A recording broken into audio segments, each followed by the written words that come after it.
Hello, this is my first video and I figured it was probably be the best thing for me to do instead of writing some long, lengthy post. So, I know I'm probably going to get backlash for this, but these are my personal thoughts and opinions of why we're falling apart as a society here in the United States of America. First of all, let me give you some background about myself so you can try to have some empathy and compassion on where I'm coming from here. I am a middle-aged, disabled, single mother of two children. Yes, you heard me say correctly, disabled, single mother of two. Both my kids suffer from their own separate issues. One has ADHD and pica and has sleeping issues, while the other one suffers from ADD, depression with psychotic tendencies, and disruptive disorder. I want to talk about some serious issues here and topics basically that seem to make people lose their ever flipping minds over. First of all, let's just jump right into the school shootings here in America. If everyone did a little research, you would see this is not new.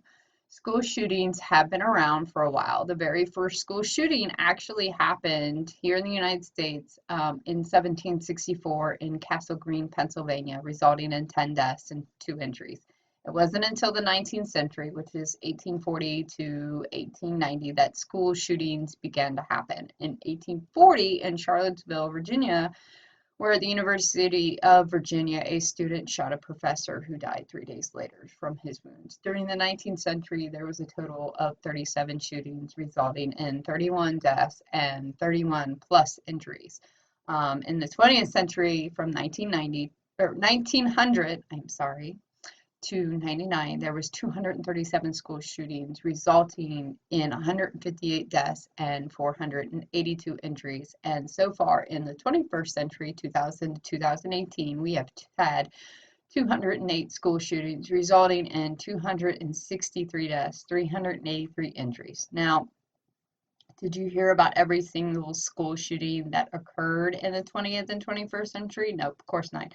You didn't. The media didn't talk about these shootings. Why? Because they only focus on the school shootings that have the mass numbers of deaths and injuries. So I can recall my first school shooting I ever heard on the news was April 20th of 99 in Littleton, Colorado. Most people know it as the Columbine High School Massacre. However, there was a school shooting 5 days before that shooting in Idaho, and we didn't hear anything about that one or the one that occurred in May of 1999. Do you know what all these school shootings have in common? All of them were male shooters. No, I'm not implying that the male species is to blame here, and I'm not implying either that guns are to blame either, because guns don't kill. It's really the person behind the gun. Now, people get shot by guns, whether it's by accident or intentional, but you hear people here say all the time, or you see it on social media, that people say, if guns kill, then cars drive drunk, food makes people fat, but we know this isn't true. Let's take responsibility here.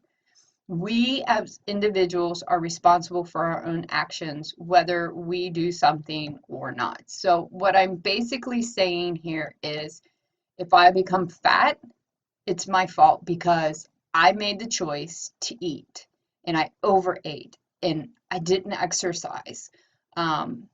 There are reasons also behind that for genetics, but anyway, it's my responsibility. Just like if I'm driving down the road and I am texting and I caused an accident, it's my fault. Not the cell phone's fault, my fault. I made the choice to get on that cell phone while I was driving. So anyway, let's not pretend that school shootings are something new, because they are not. They are a result of one's actions. Many shootings are accidental, while others make the choice to shoot another human being. School shootings are happening at high schools and colleges all over the USA. They even happen outside of school shootings, every day on the streets. My point being is, we don't have a gun problem in this country. We have a self-centered problem. I know you're offended that I would say you're self-centered or that we are a nation that is self-centered, but take a step back and look all around you. Think about how things used to be and how things are now. We have a nation that wants to tell us what to do, and people jump on board. We used to have communities where everyone almost knew everyone. You knew your neighbor's first and last name. You knew if they had kids. You knew if they had pets. You knew the names of their kids and their pets. You know, you cared about your neighbors in your neighborhood. Your community raised your kids together, and the kids had respect for all the adults involved in their lives. It used to be if somebody gave you their word, it was complete honesty, even from a stranger, and you didn't have to worry about being ripped off. Families sat at the table and talked. They didn't stare at screens and not communicate with each other. We live in a time where we want things now. Our highways are wider, however, our minds are narrower viewpoints. We have taller buildings but shorter tempers. We spend more but we have less. We have bigger houses but smaller families, more convenience but less time. We have more degrees but less sense, more knowledge but more judgment. We have more experts yet more problems, more medicine but less wellness. Yesterday, Wednesday, March 14th of 2018, students did a walkout of schools in protest that our government make a change with our gun laws. Now, I know some are saying it was to remember the 17 victims, but I do think we need to adjust the way people get guns, but walking out of school organized or not isn't a way to fix school shootings. Many kids really didn't care about this issue. They just thought it was cool to cut class. Now, come on now. Don't pretend your kid's an angel and really care about all the issues of the world problems. Think about it for a second. When you were younger and in school, did you really care about things that were going on around the world? You only cared about your friends and not getting in trouble with your parents. So, really, let's start with ourselves and with our children by befriending people. Stop trolling people on the internet. Stop saying mean and hurtful things to people. Walk across the street and welcome the new neighbors in. Teach your children to talk to that weird kid that nobody likes in school. Start sticking up and protesting the verbal violence in this nation of ours. Start sticking up for the kid that's being bullied in school. Everyone has this feeling and need to be a part of something. So let's go back to being kind to others. Go back to thinking about what we do and how it might affect others. Let's have chivalry again. You know, in high school, we have these cliques, and you've got your jocks and you got your nerds, your smart kids, you've got your preppy pretty girls, you've got all these different cliques, and they're all trying to find themselves. And really, in that moment, they also need to include people who are just totally different than them. If you can't say anything nice, don't say anything at all. Treat others as you would treat them. If we started accepting people for all their differences, you would be surprised how much a difference that can make in even one person's life. Thinking back to your childhood, think about that one person that made you feel good, how they made you feel important and accepted. That is what these kids in the school needs. They don't need to be singled out and picked on. That's what even adults need. They need to be included in things. They don't want to be alone. They don't want to be rejected. I mean, that is what that heavy person on the internet is trying to lose weight. They need your kindness. They don't need, ew, look how fat and ugly you are. You're disgusting. You're gross. You need to kill yourself. They don't need to hear those things. They need to hear the positive, and they need to hear people encourage them. That can make all the difference of them, losing that weight. They have support. Your kindness costs you absolutely no money, only your time, which your kindness, they will remember. And you might be that person that changes their whole life around. And who knows, perhaps later in life, they might be able to help you when you fall on hard times. Remember, it takes literally 10,000 attaboys to replace one negative word that somebody hears. So let's start disciplining our kids. Let them get mad at you. Make them work for that iPad. I promise it will not kill you, it will not kill them. And your child will learn that there are consequences for their actions. Let's stop giving kids participation trophies. Let them learn that they have to work for what they want and earn it. Teach kids to lose with grace. Teach your kids good morals and follow them yourself. Don't be the kind of parent that does the do what I say and not what I do, because honestly, it's a monkey see, monkey do. Your kids are watching you.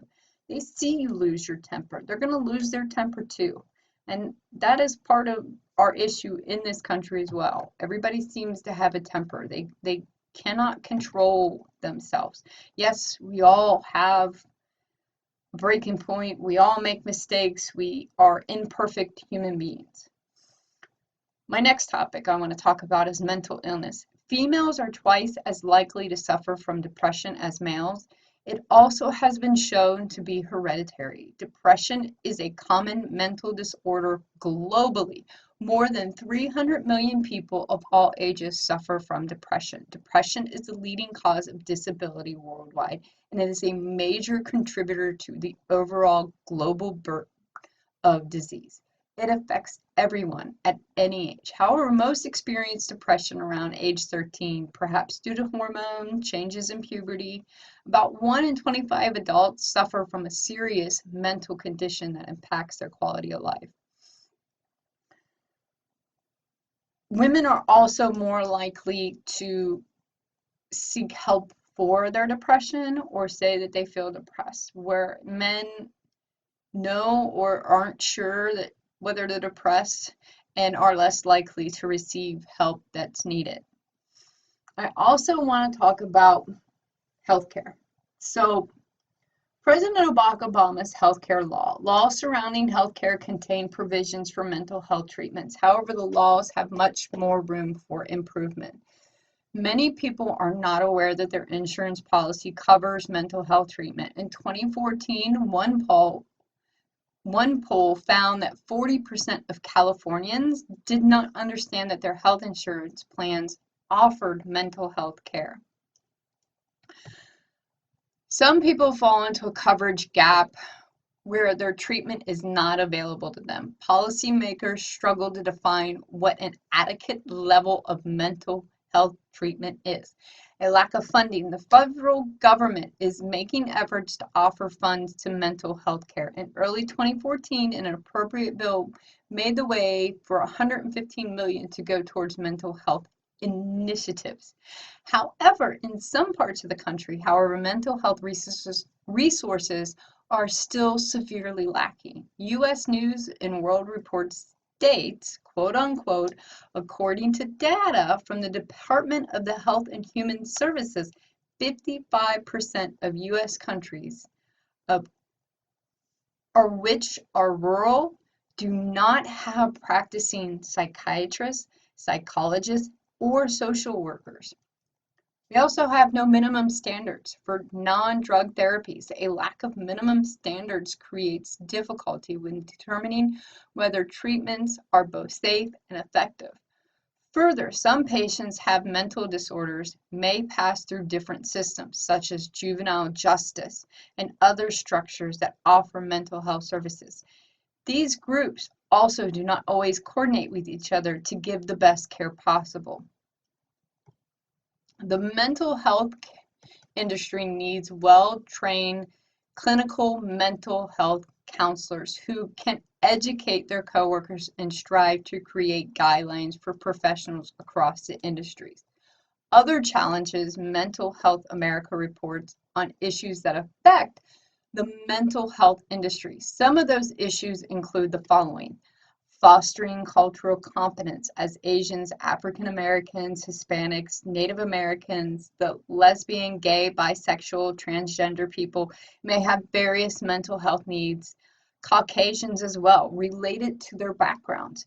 Making sure patients have access to needed medications. Dealing with policy changes on federal and state and local levels. Advocating integrated care.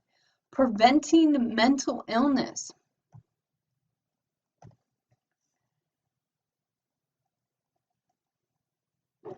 The healthcare system in the US is far stretched from perfect, and some of the toughest challenges belong to the mental health industry. However, with continued efforts of mental health profession and policy makers, improvement is possible. Psych emergency room. Even if someone is a threat to harm themselves or others, or if you go to a therapist or a psychiatrist and tell them you are seriously thinking of killing yourself, that does not necessarily mean you will be hospitalized.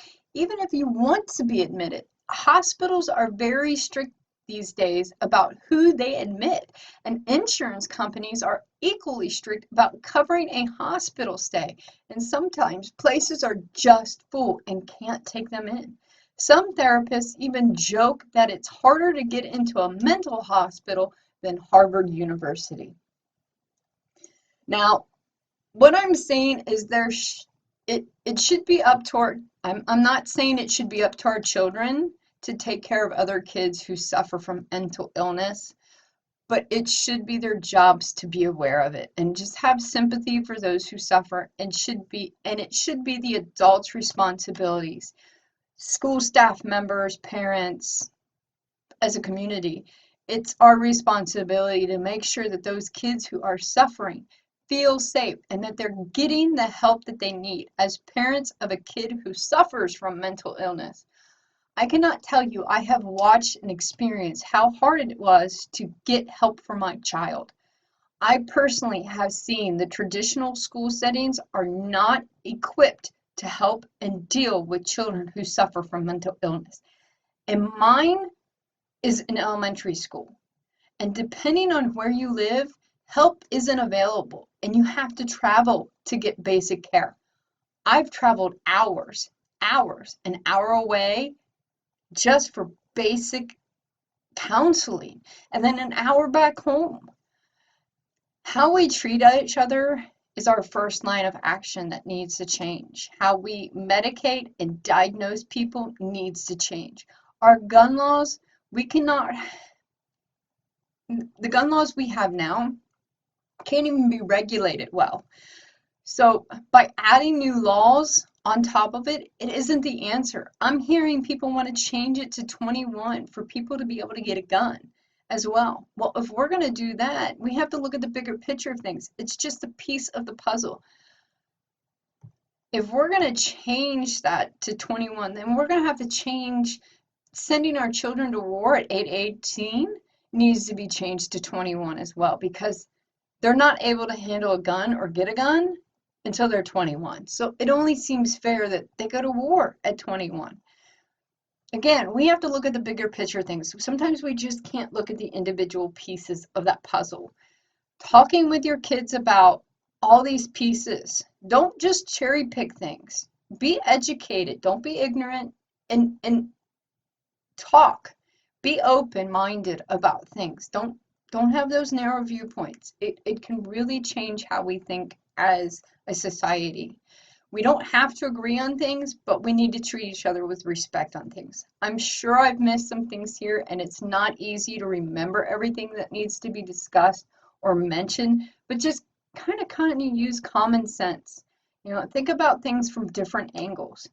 Thank you, and may you find peace and understanding within yourself and take the steps that are needed with moral and love. God bless y'all.